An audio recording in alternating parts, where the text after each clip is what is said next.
నారాయణాయ. ఓం నమఃశివాయ. శ్రీమాత్రే నమః. శివపరమాత్మకు ప్రీతికరమైనది విభూతి ధారణ. ఆయన ఎప్పుడూ కూడా స్వచ్ఛంగా శరీరమంతా కూడాను విభూతిని ధరించి ఉంటాడు. పాల భాగంలో కూడా విభూతి రేఖలు ఉంటాయి. అందుచేత ప్రతి మానవుడు కూడాను శివార్చన చేసేటప్పుడు తప్పనిసరిగా విభూతిని ధరించాలి. ఇలా విభూతిని ధరించడం వెనకాల దాగిన పరమార్థం ఏంటంటే, 3 రేఖలుగా మనం నుదుట ధరించడం జరుగుతుంది. ఒకటి యమున, గంగ, సరస్వతి. ఈ 3 కూడా త్రివేణీ సంగమ తత్వానికి నిదర్శనాలు అన్నమాట. అంతేకాదు ఆగామి, సంచిత, ప్రారబ్ధ కర్మల్ని తొలగించేందుకు విభూతి ధారణ చాలా చక్కగా ఉపకరిస్తుంది. విభూతి ఇచ్చిన ఐశ్వర్యం అమోఘవంతంగా ఉంటుంది. అందుకనే అభిషేకం చేసేటువంటి సమయంలో కూడాను మనం ఎటువంటి రుగ్మతలకు గురి కాకుండా పరిపూర్ణవంతమైనటువంటి ఆయుష్తో జీవితాన్ని గడపడానికి వీలుగా మహామృత్యుంజయ మంత్రాన్ని జపిస్తూ విభూతిని శివునిపైన అలా అలంకరించడం జరుగుతుంది. ఓం త్రయంబకం యజామహే సుగంధిం పుష్టివర్ధనం ఉర్వారుకమివ బంధనాత్ మృత్యోర్ముక్షీయమామృతాత్ అని అర్థం.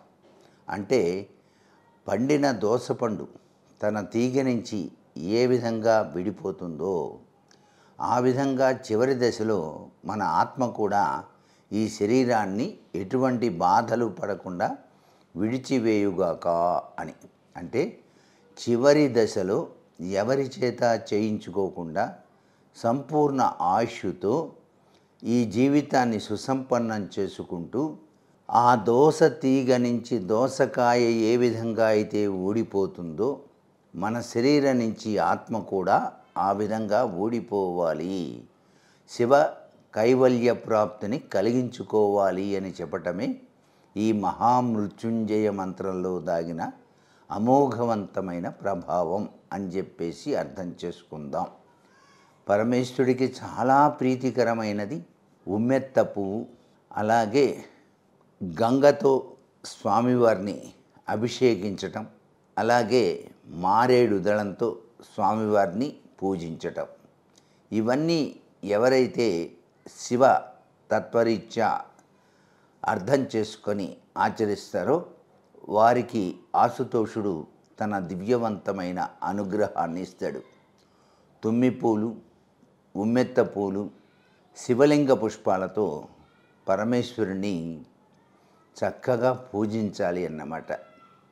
ఓం నిధనపతయే నమః అనే మంత్రాన్ని కూడాను మనం పఠించవచ్చు. అలా పఠించినట్లయితే మన జీవితం సుసంపన్నమై వెలుగొందుతుంది. ఓం నమఃశివాయ అనే మహాపంచాక్షరి మంత్రాన్ని కూడాను ప్రతినిత్యం కూడా ప్రతి ఒక్కరూ కూడాను మనసు నిండా తలుచుకుంటారో వారికి శివానుగ్రహం తప్పనిసరిగా కలుగుతుంది. శివానుగ్రహం కలగాలంటే పంచాక్షరి మహామంత్రాన్ని మనం తప్పనిసరిగా పఠించాలి నిత్యం కూడాను. అందుకే అక్షరాభ్యాసం చేసేటప్పుడు కూడా బాలబాలికలకు ఈ పంచాక్షరి మహామంత్రాన్ని పలక మీద 3 సార్లు దిద్దిస్తాం జ్ఞానతత్వం రావటానికి. ఓం నమఃశివాయ సిద్ధన్నమః అని. ఎంత గొప్ప విశేషం! కేవలం శివపరమాత్మ యొక్క దివ్యవంతమైన లక్షణాల రీత్యా మనం తెలుసుకుంటున్నాం. సర్వే జనా సుఖినో భవంతు.